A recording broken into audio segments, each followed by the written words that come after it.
ये सारे स्टॉक्स आज रहेंगे एक्शन में, इन पर तैयार करेंगे रणनीति। हमारे एक्सपर्ट्स हमारे साथ जुड़ चुके हैं। आरके ग्लोबल के राकेश बंसल, एंजल ब्रोकिंग के मयूरेश जोशी और मोतीलाल ओसवाल के भाविन देसाई। आप सबका स्वागत है सीएनबीसी आवाज पर। शुरुआत राकेश आपके साथ की जाए।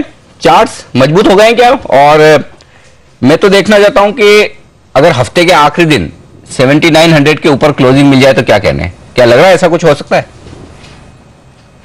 गुड मॉर्निंग अनिल जी। अनिल जी, डेफिनेटली हो सकता है। नीचे से मार्केट ने कल के सत्र में एक अच्छा रिवर्सल दिखाया था, जैसे अभी आप भी मेंशन कर रहे थे। पुट कॉल रेशो बढ़ा है, काफी शॉर्ट पोजीशंस कटी हैं, मार्केट के अंदर एक रिवर्सल देखने को मिला है। मेरा ऐसा मानना है अनिल जी, लेवल्स पे नजर रखनी चाहिए।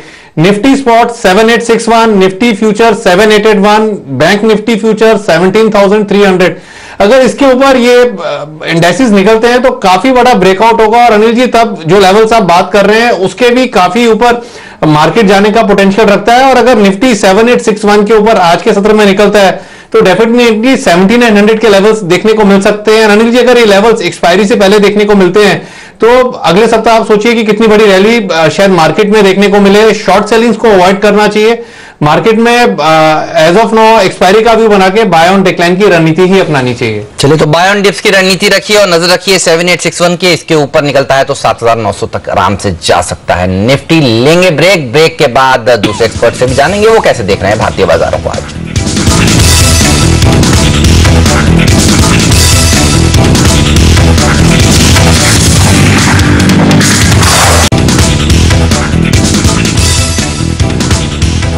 हमारे एक्सपर्ट हमारे साथ है राकेश बंसल और साथ ही भाविन देसाई भी हमारे साथ हैं इस वक्त, और मयूरेश जोशी, तीनों ही एक्सपर्ट हमारे साथ हैं। शुरुआत करते हैं अब वायदा कारोबार की रणनीति के साथ। भाविन, क्या यह समझना ठीक है कि 7800 का लेवल अब बड़े सपोर्ट के तौर पर आ गया है और इसे आसानी से तोड़ेंगे नहीं? और अगर आज फिर थोड़ी कमजोरी के साथ शुरुआत हो जाए जैसा एसजीएक्स निफ्टी दिखा रहा है तो वहीं खरीद लेना चाहिए निफ्टी? एक अटेम्प्ट जरूर करनी चाहिए क्योंकि 7800 की पुट्स काफी राइट हुई है कल, तो इस चीज को नकारना मतलब कोई ज्यादा समझदारी वाली बात नहीं होगी कि 7800 का लेवल इंपॉर्टेंट नहीं रहा है। ऑफ कोर्स एपिसेंटर है, नीचे में 7700 की राइटिंग हो रही है, ऊपर में 8000 का काफी दूर है 7700 के कंपैरिजन में। तो ये सारी चीजें एक तरफ झुकाव जरूर करती है और हल्की सी नरमी आती है, तो 20-30 पॉइंट 7800 से दूर अगर आप हैं तो एक तेजी का सौदा लेके काम करने में समझदारी होगी। ऑलराइट, चलिए ये तो बात निफ्टी की, लेकिन ये बताइए राकेश, बैंक निफ्टी ये किस तरह से आज ट्रेड कर सकता है? क्योंकि इसका बड़ा हाथ होगा आज भी अगर तेजी होती है। 17000 के ऊपर बंद तो हुआ कल, क्या और ऊपर जा सकता है? और यहां पर कौन से लेवल्स होंगे जिस पर नजर होगी? हेमंत, अगर बैंक निफ्टी में देखें तो 16,000 नीचे में 16,800 के अराउंड बैंक निफ्टी ने एक डबल बॉटम लगाया है और एक क्लियर रिवर्सल के संकेत हैं।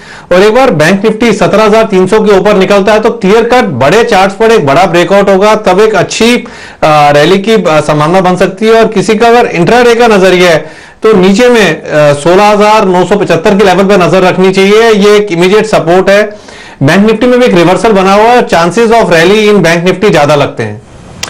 मयूरेश जी, ये जो कल 7वें वेतन आयोग के लिए जो सिफारिशें आई, दमदार 1 लाख करोड़ रुपए बंटने वाले हैं इन सारे कर्मचारियों में, जो आज थीम है, सब जगह सब लोग बात करें कि बड़ा फायदा होगा कंपनी को। मैं तो आपसे सिंपल सवाल ही जानना चाहता हूं, अगर आपको इसके बेसिस पर कोई 2 शेयर खरीदने हो वो कौन से होंगे?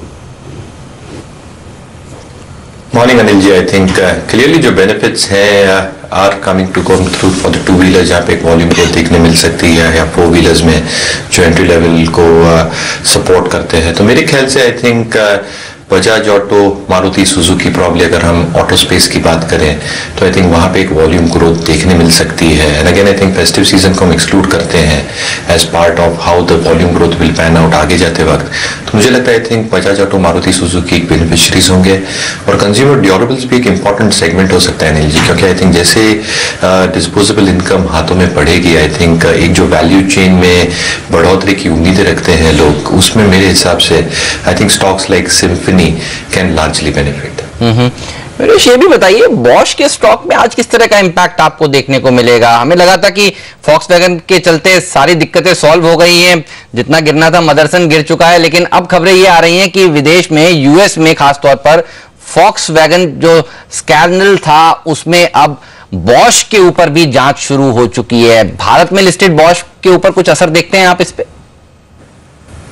सो क्लियरली एक सेंटिमेंटल इम्पैक्ट आ सकता है, बट हमने अभी तक I think not presume anything in terms of what a financial impact will be. तो मेरे हिसाब से आई थिंक प्रिज्यूम या अज्यूम करना चीजें based on certain facts which are going on there एक थोड़ा दिक्कत भरा हो सकता है। तो मुझे लगता है I think wait and watch करना चाहिए, बट यस आई थिंक आज की ट्रेड के लिए एटलीस्ट आई थिंक एक सेंटिमेंटल नेगेटिव हो सकता है बॉश के। अब ये 19,000 रुपए का स्टॉक है, तो ये पूछने में भी डर लगता है भाविन से कि क्या वायदा कारोबार में से शॉर्ट करना चाहिए। लेकिन भाविन चूंकि खबर है, और हमने पहले भी देखा कि इस तरह की खबरों के दम पर मदरसन सुन्नी में बड़ी तेज गिरावट हुई थी, तो एक सवाल तो बनता ही है। आप बता ही दीजिए कि बॉश को शॉर्ट करना चाहिए, मंदी करना चाहिए? जो ट्रेडर थोड़ा रिस्क ले सकते हैं, इतने बड़े शेयरों में खेलना जानते हैं, उनके लिए राय दे दीजिए। कोई ऐसा ऑप्शन में कोई ऐसी एक्टिविटी होती नहीं है जहां पे मैं आपको एक क्लियर कट राय दे पाता कि भाई बिल्कुल कोई तकलीफ नहीं है, एक लिमिटेड लॉस स्ट्रैटेजी के साथ काम कर सकते हैं, पर ऐसा है नहीं। और फ्यूचर्स में भी काफी कोई लिक्विडिटी होती नहीं है।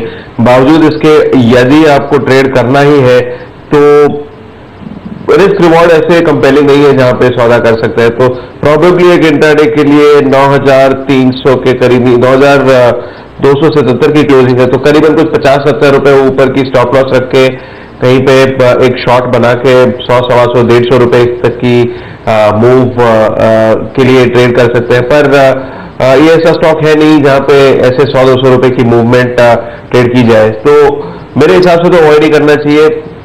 फ्यूचर में सौदा लेना है तो 19,350 के करीब की स्टॉप लॉस, कंपल्सरी सौदा लेना है तो 19,350 की स्टॉप लॉस काम कर सकते हैं। ऑलराइट, चलिए शुक्रिया आपका इस स्टॉक पर राय देने के लिए, लेकिन लेंगे एक छोटा सा ब्रेक के बाद भी कई इंटरेस्टिंग स्टॉक्स पर बात करेंगे। आप बने रहिए CNBC आवाज के साथ।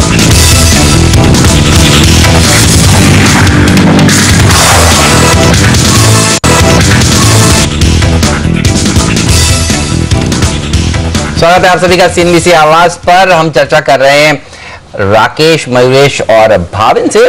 और राकेश, आपसे एक सवाल है, टू व्हीलर कंपनियों में ये बताइए कौन सा ऐसी कंपनी है जो चार्ट्स पर आपको सबसे ज्यादा अच्छी लग रही है, जहां आज एक तेजी देखने को मिल सकती है 7th पे कमीशन की रिपोर्ट के चलते? देखिए हेमंत जी, अगर सबसे अच्छी कंपनी की बात करें तो मारुति का टेक्निकल स्ट्रक्चर काफी अच्छा लगता है। परसों के सत्र में मारुति में भी शॉर्ट्स बने थे और कल के सत्र में एक क्लियर रिवर्सल देखने को मिला है मारुति के अंदर। मारुति में निचले स्तरों पर 45-70 के अराउंड एक सपोर्ट है और माइट भी मारुति पहला ऑटो काउंटर बने जो कि एक नया लाइफ टाइम हाई लगा है। दूसरा, अशोक लीलैंड का भी टेक्निकल स्ट्रक्चर काफी अच्छा है। स्टॉक एक आप देखें तो पिछले 3-4 दिनों से एक नैरो रेंज में मूव कर रहा है, और नैरो रेंज में जब भी कोई स्टॉक मूव करता है 3-4 दिन तो एक बड़ा मूव देखने को मिलता है किसी भी डायरेक्शन में। और आप देखें मार्केट की गिरावट में स्टॉक पार्टिसिपेट नहीं कर रहा है, तो इसलिए मैं एज्यूम कर रहा हूं कि शायद वो बड़ा मूव ऊपर की तरफ आया। तो ऑटो में मारुति और अशोक लीलैंड पे नजर रखनी चाहिए। ये तो बात हुई 4 व्हीलर कंपनियों की, लेकिन राकेश, 2 व्हीलर्स में कौन सी कंपनी अच्छी लगती है? देखिए, 2 व्हीलर के अंदर टीवीएस मोटर का टेक्निकल स्ट्रक्चर भी काफी अच्छा है। स्टॉक ने एक अच्छी आउट परफॉर्मेंस दिखाई थी, और टीवीएस मोटर में नीचे की तरफ देखें तो 285 नीचे में एक अच्छा सपोर्ट बना हुआ है। और स्टॉक का जिस तरीके से टेक्निकल स्ट्रक्चर है 310, 315 के लेवल्स इसके अंदर देखने को मिल सकते हैं। और 2 व्हीलर के अंदर हीरो मोटरकॉर्प का भी टेक्निकल स्ट्रक्चर अच्छा है। स्टॉक नीचे से एक अच्छी एक्यूमुलेशन दिखा रहा है, निचले स्तरों पर 25-50 के अराउंड स्टॉक ने एक अच्छा सपोर्ट बनाया है। हालांकि कल भी स्टॉक ने एक रैली दिखाई थी, बट ऊपर में 2685, 2686 जो एक इमीडिएट रेजिस्टेंस है, वहां पे स्टॉक में एक सप्लाई देखने को मिली थी। अगर 2685, 2686 के लेवल्स टूटते हैं तो हीरो मोटरकॉर्प में भी एक अच्छी रैली देखने को मिल सकती है। यहां पर रैली हो सकती है, लेकिन मैं कुछ मजबूत बाजार में भी थोड़े थोड़े मंदी के मौके ढूंढ रहा हूं, और वो इसलिए ढूंढ रहा हूं कि जहां खबरें हैं वहां पर एक्शन काफी हो रहा है। और खासतौर से फार्मा शेयर ऐसे में जहां पे कमजोरी दिख ही रही है, कभी न कभी कोई न कोई खबर से मार भी तेज पड़ती। कल आपने डॉक्टर रेड्डीज का हाल देखा, भले वो बाद में रिकवर करके अच्छी बात है। सन फार्मा, भाविन, अब यहां पे बड़ी इंटरेस्टिंग खबर है। इनकी जो सब्सिडी कंपनी है विदेश में टैरो, वो विंड पावर में उतरना चाहती है। अब जाहिर सी बात है कि फंड मैनेजर तो सवाल उठाएंगे कि भाई आप फार्मा कंपनी हो तो आपको विंड पावर में जाने की क्या जरूरत है। अब वो अलग बात है कि सन फार्मा के प्रोमोटर ने सुजलॉन में भी हिस्सेदारी ली, वो एक अलग कारोबार है, लेकिन सन फार्मा में आपको विंड पावर कारोबार क्यों करना है, इसको लेकर सवाल है। लगता है कि शेयर पिटेगा, और यदि हाँ तो फिर क्या शॉर्ट करें?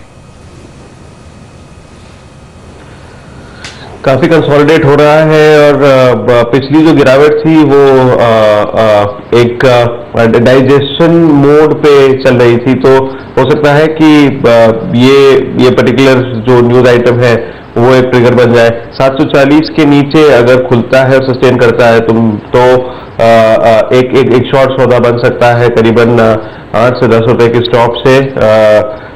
टारगेट रखें 725 से 720 तक का, और स्टॉप लॉस 750 से 51 की बनके एक शॉर्ट सौदा जरूर कर सकते हैं, पर ये कंसोलिडेशन रेंज में से निकलना जरूरी है। तो क्या ये न्यूज आइटम इतनी जोरदार है जो 740 के नीचे फेंक के कंसोलिडेट सस्टेन कर पाए स्टॉक को, ये देखना जरूरी होगा शुरुआती ट्रेड में।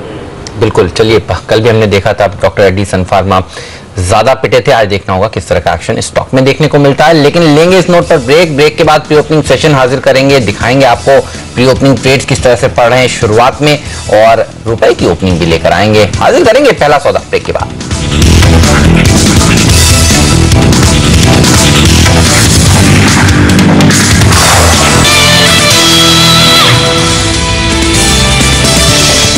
बाजारों के खुलने की तैयारी हो चुकी है इस वक्त प्री ओपनिंग सेशन में, बस 1-2 सेकंड में खुलने वाले हैं। देख लेते हैं कैसे संकेत है। एसएक्स निफ्टी थोड़ी सुस्ती के संकेत दे रहा था, अब यहां पर शुरुआत हुई है 32 अंक नीचे निफ्टी में, लेकिन सेंसेक्स 3 अंक ऊपर है।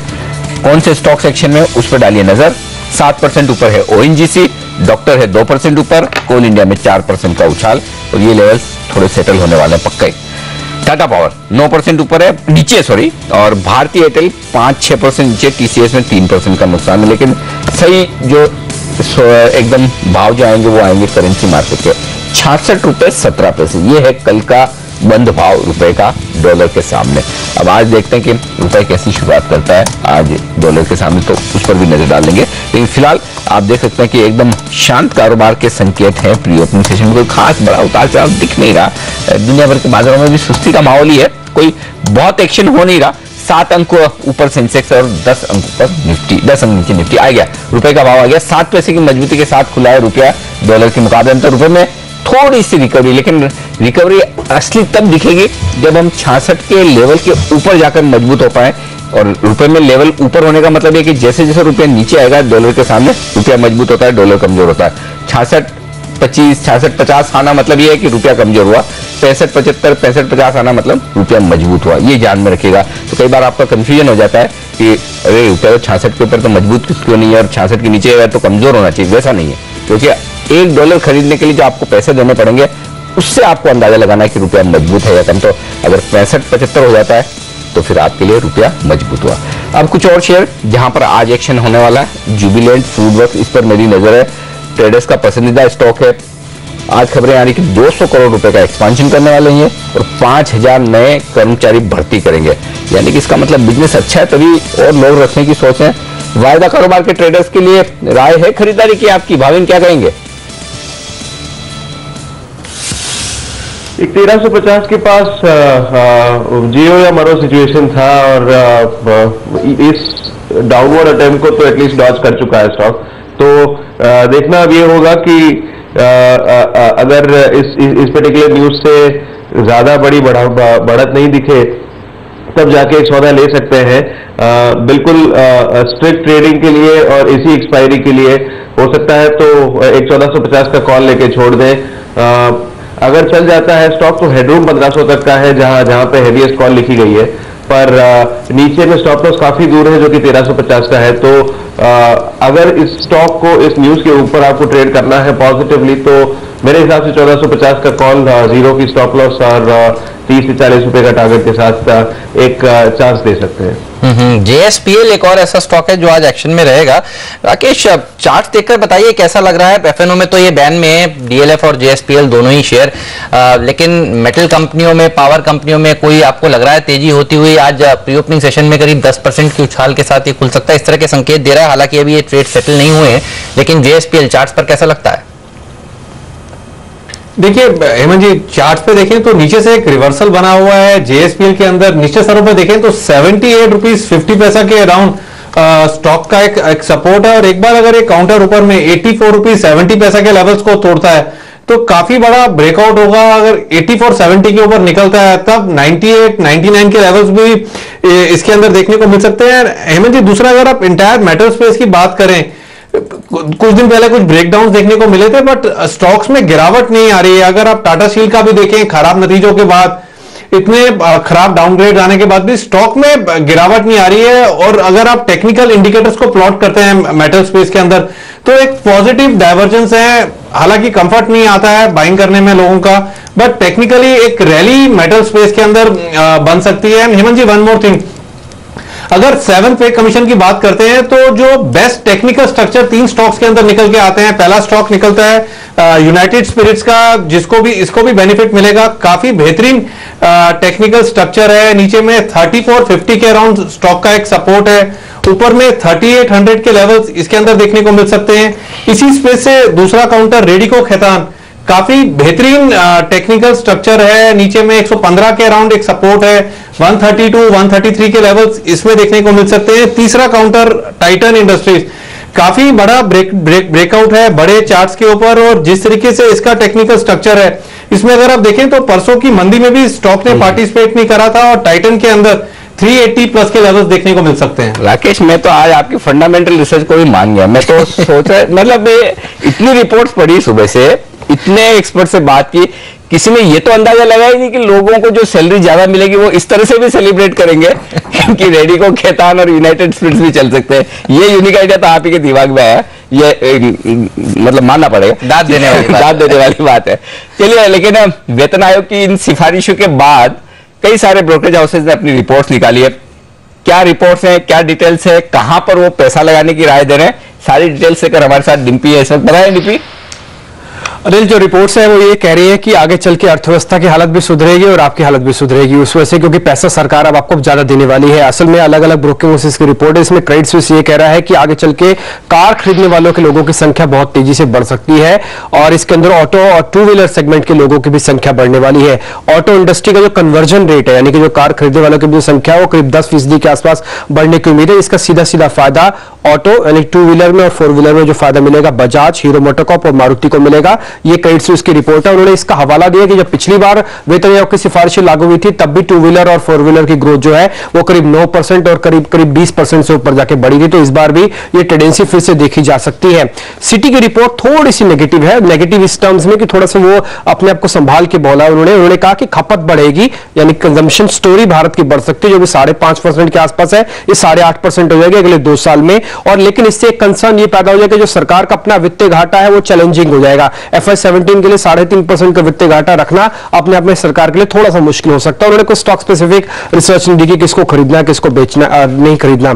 इसके अलावा रेलीगेयर की जो रिपोर्ट है वो भी एक्साइटिंग है। उन्होंने कहा कि अगले 2 साल में इकोनॉमी में करीब $50 अरब का जो निवेश हो जाएगा, इससे खपत बढ़ेगी, अर्थव्यवस्था को बहुत बड़ा सहारा मिलेगा, क्योंकि डिमांड साइड जो कमजोर है इससे इसका फायदा आता मिलेगा। उन्हें कुछ एक स्पेसिफिक शेयर्स दिए हैं, जिसमें वोल्टास, कजारिया सीमेंट्स, जुबिलेंट फूड और बाटा जैसे शेयर्स को उन्होंने जगह दी है। उन्होंने कहा है कि आगे चल के इसका इनमें शेयर्स में आपको अच्छी बढ़त दिखेगी। ओके, चलिए, तो ये तब सब स्टॉक्स हैं जिस पर आपकी नजर होनी चाहिए। शुक्रिया डिम्पी आपका इस जानकारी के लिए। लेकिन मैं देख रहा था तो सरकारी कंपनियों को के लिहाज से भी ये खबर काफी बड़ी अहम है। MTNL, भेल, BEML, EIL, निवेली लिग्नाइट, इनके कर्मचारियों को सबसे ज्यादा फायदा होगा साफ तौर पर।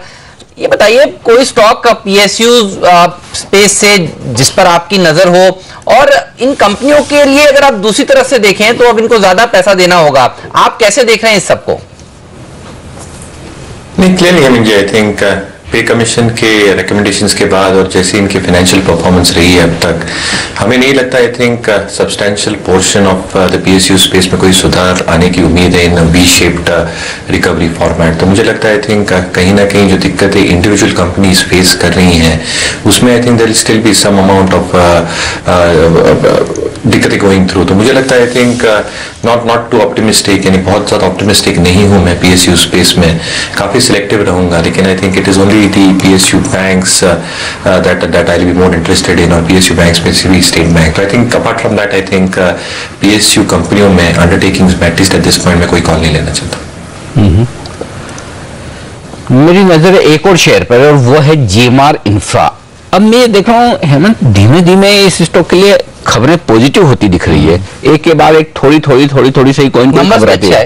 हाँ, नंबर्स भी प्रॉफिट में आ गई, इतने समय से नुकसान में थी। अब आज खबर एक और ये आई कि आंध्र प्रदेश में एक प्लांट पर काम शुरू कर दिया, पावर प्लांट पर, मार्च 2016 तक काम चलेगा इस पर।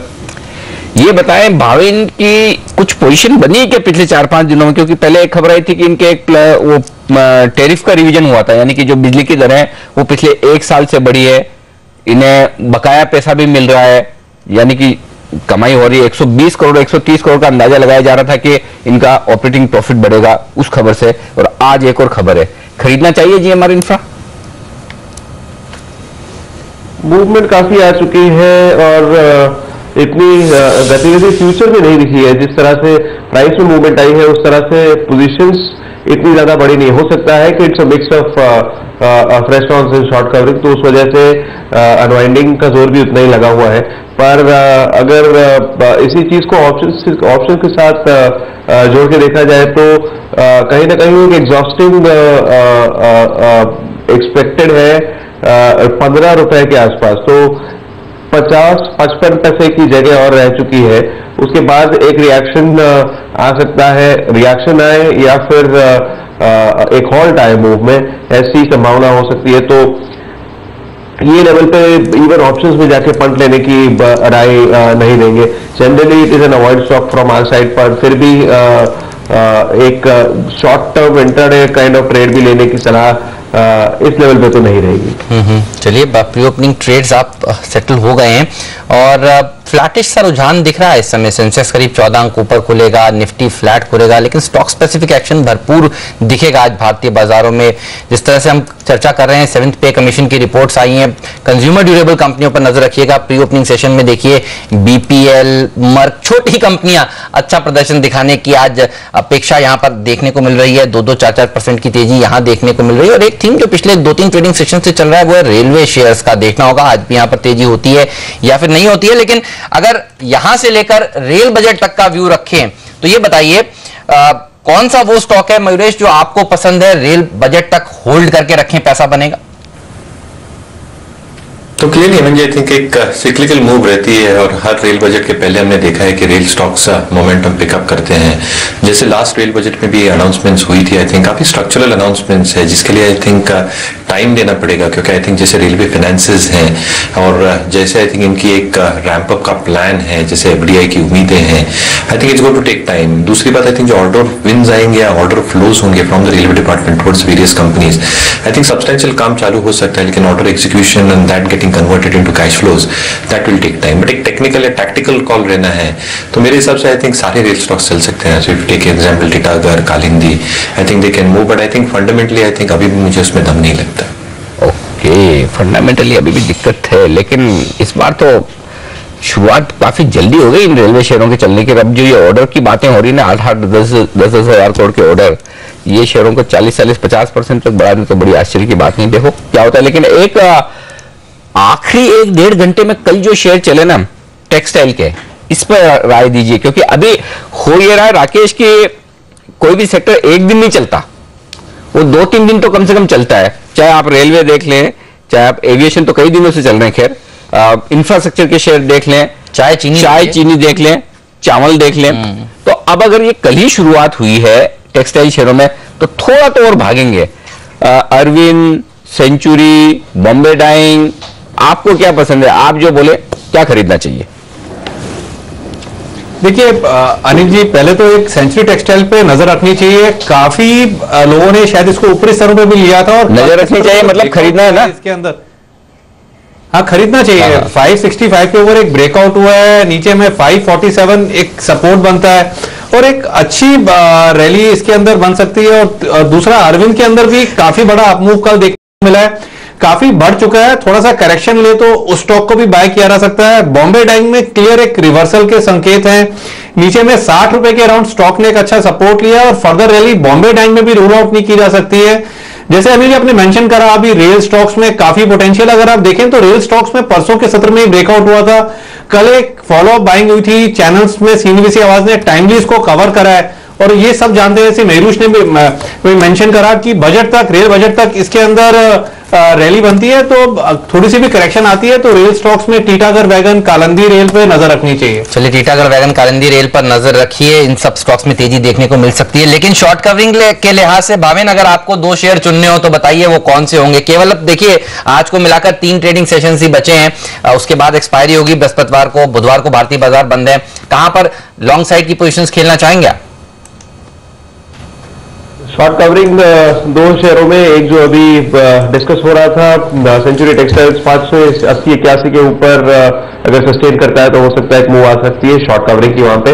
और दूसरा स्टॉक होगा क्रॉम्पटन ग्रीव्स, जहां पर 175-176 के आसपास की अगर मूव आती है और वहां पे सस्टेन कर जाता है तो हो सकता है 5 रुपए का शॉर्ट कवरिंग मूव वहां पे भी देख पाए। Jindal steel and power, pre opening session में ये शेयर भी आपके नजर पे होना चाहिए, क्योंकि यहाँ पर सोर्स बेस्ड खबरें जो आ रही है कि गारे पाल्मा वाले कोल ब्लॉक ऑक्शन में जो चिंताएं हुई थी वो बाद में रद्द करने की बात हुई थी, जिस पर जांच चल रही थी। कहा यह जा रहा है कि शायद इस पर क्लियरेंस आ जाए। जिंदाल स्टील के लिए बड़ा बात हो सकता है, क्योंकि मुझे याद है जब ये ब्लॉक कैंसिल हुआ था तो स्टॉक 30% से ज्यादा गिरा था। अब आप देखिए प्री ओपनिंग सेशन में आज 9% मजबूत दिखा था। इस शेयर पर जरूर नजर रखिए। लेकिन उसके अलावा नजर रखिए बाजार पर 15 अंक ऊपर सेंसेक्स, प्री ओपनिंग सेशन में निफ्टी 1 अंक नीचे, शांत शुरुआत होगी, ये संकेत है। Gas authority of India, GAIL top gainer है, डॉक्टर रेड्डीज 1% ऊपर है। ये 2 स्टॉक है जो थोड़ी मजबूती दिखा रहे हैं। कमजोरी के लिहाज से बॉश, इसका गिरना तय है, 1% नीचे है आज प्री ओपनिंग सेशन की टिक पर। पहली टिक आपकी स्क्रीन पर शुरुआत होती भारतीय बाजारों की आज के सेशन की। 8 अंक ऊपर सेंसेक्स, 3 अंक ऊपर निफ्टी, एकदम शांत शुरुआत। मजबूत किया है गैस अथॉरिटी ऑफ इंडिया, गेल जिसकी हम बात करें तो 2.5% की तेजी, डॉक्टर रेड्डीज 1.5% ऊपर, विप्रो में 0.5% के आसपास की मजबूती। तो ये कुछ एक शेयर है जो पॉजिटिव खुलते हुए दिख रहे हैं। वेदांता में हरे निशान के साथ कारोबार होता हुआ, हीरो मोटोकॉर्प ये वेतन आयोग की सिफारिशों के बाद आधा 0.5% ऊपर। कमजोरी पर नजर डाल लें, बॉश 2.5% नीचे हो चुका है, 500 रुपए टूट चुका है ये शेयर। केन इंडिया में 1.5% का नुकसान है। तो ये 2 स्टॉक है जहां पर ज्यादा एक्शन है मंदी की तरफ। मंदी बाजार में थोड़ी नीचे की तरफ, 15 अंक नीचे है सेंसेक्स और निफ्टी आपको दिखेगा 10 अंक में। वायदा कारोबार का रुख कर लेते हैं। केन इंडिया 0.2% नीचे, कैस्ट्रोल 1% नीचे, EIL कल का स्टार परफॉर्मर आज थोड़ी सुस्त शुरुआत दिखाता है 1% नीचे। सन फार्मा में, टेरो में विंड पावर की कारोबार की खबरें ये थोड़ी बाजार को कम पसंद आई, हल्की सुस्ती के साथ शुरुआत। लेकिन आज का स्टार परफॉर्मर तो है जिंदाल स्टील एंड पावर, 15% चल चुका है वायदा कारोबार में। पहली सर्किट होती है 10% की, उसके कुछ सेकंड बाद इसे खोला जाता है 5% के लिए। दूसरी सर्किट लगी है जिंदाल स्टील एंड पावर में, अब थोड़ी देर बाद 5% की एक और सर्किट खुलेगी, तब भाव बदलेंगे, हम आपको बताएंगे। पेट्रोनेट LNG 5% ऊपर है, गेल 3% ऊपर है, IGL 2.5% ऊपर है। तो कई बार खबरें आ रही कि कतार से कोई ये जो गैस खरीदते हैं उसके दामों में कुछ इस तरह का बदलाव हो सकता है कि सस्ती गैस मिलेगी। ये खबरें अपुष्ट है अभी तक, लेकिन आ रही है। इनके चक्कर में ये सारे के सारे शेयर बड़ी तेजी से भाग रहे हैं। जुबिलेंट फूडवर्क 1.5% ऊपर खुल गया है, डॉक्टर में तो तेजी है ही। तो ये स्टॉक्स हैं जो एक्शन में हैं जबरदस्त। और बॉश की कमजोरी बढ़कर 3%, लेकिन बॉश का साथ दे रहा है मदरसन सुमी 1.5% नीचे। हेमंत, आपकी नजर कहां है? काफी सारे स्टॉक्स हैं और छोटे मझौले स्पेस देखिए ज्यादा अच्छा प्रदर्शन दिखा रहे हैं। मिड कैप इंडेक्स 1/4% मजबूत है। मर्क इलेक्ट्रॉनिक्स जिसका हम जिक्र कर रहे थे कि आज इन कंपनियों के लिए फायदे की खबर है, 7th पे कमीशन की रिपोर्ट्स के बाद इस तरह के सेक्टर्स अच्छा प्रदर्शन दिखा सकते हैं। आप देखिए 5% की मजबूती, 6% की अब ये बढ़ती हुई। BPL जैसे शेयर देखिए करीब 1% मजबूती के साथ खुले हैं। इसके अलावा अगर आप नजर डालें तो काफी सारी दूसरी मेटल कंपनियां भी हैं, भूषण स्टील, उत्तम गैल्वा, यहां पर बढ़त के साथ कारोबार हो रहा है। मामूली सी बढ़त है हालांकि, लेकिन वीडियोकॉन इंडस्ट्रीज एक और ऐसा स्टॉक जो 1.25% मजबूती के साथ खुला है। तो कुछ स्टॉक्स हैं जिनको फायदा हो रहा है, लेकिन बाजार देखिए थोड़ा सा दबाव में है। सन फार्मा, ल्यूपिन, ये वो स्टॉक्स हैं जो प्रेशर बना रहे हैं भारतीय बाजारों पर। इसके अलावा अगर आप नजर डालें तो ICICI बैंक ये एक और ऐसा स्टॉक है जो कमजोरी के साथ खुला है, करीब 0.5% की कमजोरी। यस बैंक भी इसका साथ देता हुआ प्राइवेट सेक्टर बैंक्स में दबाव देखने को मिल रहा है। एक्सिस बैंक, ये पूरी की पूरी पॉकेट कमजोर है। HDFC, इंडसइंड बैंक, ये सब स्टॉक्स हैं जो दबाव बना रहे हैं भारतीय बाजारों पर। तो प्राइवेट सेक्टर बैंक्स आज फिर से देखिए कमजोर प्रदर्शन दिखाते हुए, हालांकि कुछ स्टॉक स्पेसिफिक एक्शन जरूर भारतीय बाजारों में देखने को मिल रहा है। ठीक बात है, तो कोई बड़ा मूव है नहीं, ज्यादा ऊपर नीचे हो नहीं रहे। बैंक निफ्टी भी वही है 1/4% नीचे, लेकिन मिड कैप शेयरों में जो मजबूती है वो ज्यादा अच्छी है कि चलिए मिड कैप शेयर तो मजबूती बनाकर ऊपर बने हुए हैं। ये इस वक्त का सबसे बड़ा रुझान आपके लिए। लेकिन जो एक्शन में शेयर है वो गैस स्पेस के है, पेट्रोनेट, LNG, गेल, IGL। एक बार गुजरात गैस भी देख लें, वहां पर किस तरह का एक्शन है। मेरे ख्याल से वो भी एक मजबूत शेयर होना चाहिए। तो ये सारे शेयरों में अच्छी तेजी होती दिख रही है। ये बताएं मयूरेश, क्या मौका है निवेश करने का इनमें से किसी शेयर में? तो Anil ji, clearly I think जैसे आप राइटफुली कह रहे थे, आई थिंक जो हेडविंड्स हैं स्पेसिफिकली रस गैस को लेके, जो फिक्स कॉन्ट्रैक्ट्स थे $12 पर MMBTU के हिसाब से, और जो स्पॉट प्राइसिंग चल रही है अराउंड $7 to $8 पर MMBTU, आई थिंक एक क्लियर डेट्रीमेंटल हिट होती है सारी कंपनीज के लिए। Add to that I think GAIL जैसी कंपनी में अगर आप देखते हैं जो ट्रांसमिशन हेडविंड्स फेस कर रही है कंपनी, क्योंकि पाइपलाइन कमीशन नहीं हो पा रही है। Add to that I think LPG और लिक्विड हाइड्रोकार्बन्स का आई थिंक वीक परफॉर्मेंस। तो similarly I think if there is some amount of respite happening, specifically I think optic के ऊपर when it comes to LNG, I think एक बड़ी राहत हो सकती है कंपनी के लिए, क्योंकि at the current juncture मेरे हिसाब से I think looking at spot prices and their fixed contractual prices, इनमें काफी दिक्कतें हो सकती हैं in terms of EPS. So I think it's more a trade off in terms कि कैसे negotiations होते हैं, और negotiations अगर positive side पे होते हैं तो yes I think FY17 onwards एक EPS upgrades आने की उम्मीद रख सकते हैं। पर तब तक मेरे हिसाब से I think these headwinds will still continue। एक टेक्निकल या टैक्टिकल मूव आप देख सकते हैं, बट क्लैरिटी आने तक मेरे हिसाब से आई थिंक फंडामेंटल एस्टिमेट्स में हम कोई बदलाव नहीं कर रहे। ऑलराइट, चलिए आप देखिए कुछ छोटे स्टॉक्स हैं जहां पर तेजी बनी है। अंसल प्रॉपर्टीज 8% मजबूत है। इरोस इंटरनेशनल में 4% की तेजी। मार्केटर 2.25% मजबूत है। TVS मोटर में करीब 1.5% की तेजी देखने को मिल रही है। ऑर्किड केमिकल्स 1% की बढ़त के साथ ट्रेड करता हुआ। सुजलॉन में भी 0.25% की मजबूती देखने को मिल रही है। ये हैं वो स्टॉक्स जो मिड कैप्स में अच्छा प्रदर्शन दिखा रहे हैं। दूसरी तरफ देखिए कुछ चीनी के शेयरों में जहां पर एक साइड वन वे रैली देखने को मिलती है, यहां थोड़ा प्रॉफिट बुकिंग हो रहा है। रेणुका शुगर 4% कमजोर है। जेट एयरवेज में करीब 2.25% की गिरावट देखने को मिल रही है। तो यहां पर थोड़ी बहुत प्रॉफिट बुकिंग होती हुई नजर जरूर आ रही है। लेकिन JSPL ये स्टॉक का इस समय जो सबसे अच्छा प्रदर्शन दिखा रहा है। FNO में 11% मजबूत है, और हम चर्चा भी कर रहे थे FNO बैन में भी है ये शेयर। यहां पर क्या तेजी करनी चाहिए? राकेश, अब इतनी तेजी के बाद क्या पोजीशन लेनी चाहिए? देखिए हेमंत, काफी बड़ा ब्रेकआउट है, प्राइस वॉल्यूम एक्शन काफी सपोर्टिव है, और जिस तरीके से इसका स्ट्रक्चर है, अगर आप इमीडिएट शॉर्ट टर्म की बात करते हैं आज या मंडे की, तो ऊपर में सेंचुरी लगाने का पोटेंशियल रखता है। क्लियर एक रिवर्सल है, और अगर ये स्टॉक इन स्तरों पर भी 88-89 रुपीज के ऊपर क्लोजिंग लेने में सक्षम रहता है, जिसके चांसेस काफी ज्यादा हैं, तो टेक्निकली काफी बड़ा ब्रेकआउट होगा। और इस ब्रेकआउट के अगर आप टारगेट देते हैं तो 110-112 से पहले मुझे लगता नहीं है स्टॉक रुकेगा। ओके, लेकिन फंडामेंटली मयूरेश, क्या बहुत कुछ बदलेगा अगर ये दो ब्लॉक मिलते? क्योंकि उस समय तो लोग ये भी बात कर रहे थे बड़े महंगे खरीदे, अब महंगे खरीदे चले गए तो एक तरह से तो खुशी होनी चाहिए, लेकिन फिर भी स्टॉक उस समय पीटा था बहुत बुरी तरह से। अब अगर इनके लिए ये ब्लॉक्स क्लियर हो जाते हैं तो क्या और अपसाइड बनेगी? क्या फंडामेंटली आप कैसे देखते हैं फिर इस शेयर को? तो क्लियरली अनिल जी, अगर आप इनके जो 3 main business lines I think palletization देखें, जो एक हाई मार्जिन बिजनेस है, अगर स्पॉन्ज आइटम का बिजनेस देखें और मर्चेंट पावर का बिजनेस देखें, आई थिंक तीनों बिजनेसेस में कुछ ना कुछ दिक्कतें चल रही है। मर्चेंट पावर का रेट्स को लेके टॉकिंग अबाउट स्पॉन्ज प्राइसेस अच्छी खासी गिरावट देखी इनमें, और पैलेटाइजेशन में again you are seeing some amount of margin compression. Having said that, I think अगर ये होता है ना, I think again we are talking specifically अगर होता है तो जो कोल माइन जो कैप्टिव है, आयरन ओर माइन जो कैप्टिव है, ये काफी क्लोज है इनके प्रोडक्शन यूनिट्स की। इसकी वजह से आई थिंक इनकी जो फ्रेट कॉस्ट है इसमें भी आई थिंक एक कमी आ सकती है, और जो इंपोर्टेड कोल यूज करते हैं हालांकि उसकी भी प्राइसिंग अच्छी खासी गिर चुकी है। I think you will see some amount of respite happening there in terms of capital cost consumption. तो yes, I think to a certain extent अगर आप मार्जिन नॉर्मलाइजेशन की बात करें, अगर आप normalization in terms of earnings will come through की बात करें, in terms of fuel supply linkage which is assured, उसमें थोड़ी आई थिंक एक सुधार देखने मिल सकता है। बट काफी एस्टिमेट्स में जो बदलाव बदलाव आएगा, I think we are not assuming that to happen at least at this point of time. इसलिए आई थिंक एक अपसाइड आ सकती है स्टॉक में, but whether that will sustain एक बड़ा क्वेश्चन मार्क रह सकता है। इंटरग्लोब एविएशन के शेयर पर नजर रखिए, आज थोड़ी सी कमजोरी के साथ ये ट्रेड कर रहा है। जेट में भी थोड़ा दबाव देखने को मिल रहा है। एक रनअवे रैली के बाद मयूरेश अब यहाँ पर क्या राय होगी?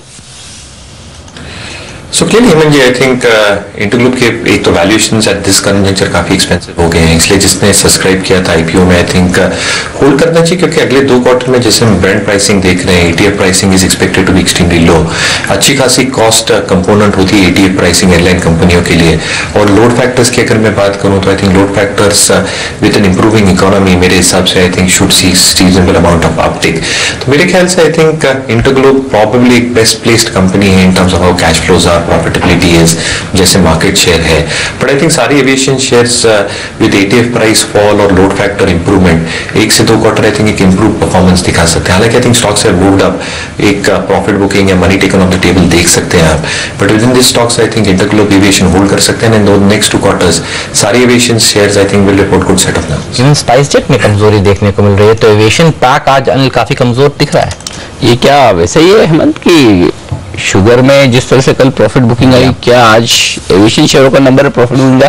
क्योंकि जिस सेक्टोरल ट्रेडिंग को देखे, पैसे तो सबके पास लिमिटेड है, एक सेक्टर से दूसरे में जाएंगे, बिल्कुल। तो पता नहीं प्रॉफिट बुकिंग वाला मामला हो तो देखना होगा, क्योंकि कल शुगर शेयरों में जिस तरह से ऊपर के लेवल से मुनाफा वसूली, आज भी श्रीनु का जैसे स्टॉक्स देखिए थोड़ा दमदार हुई। और अब क्योंकि भागे भी इतने ना, तो एक दिन की प्रॉफिट बुकिंग से रुकेंगे नहीं, बिल्कुल।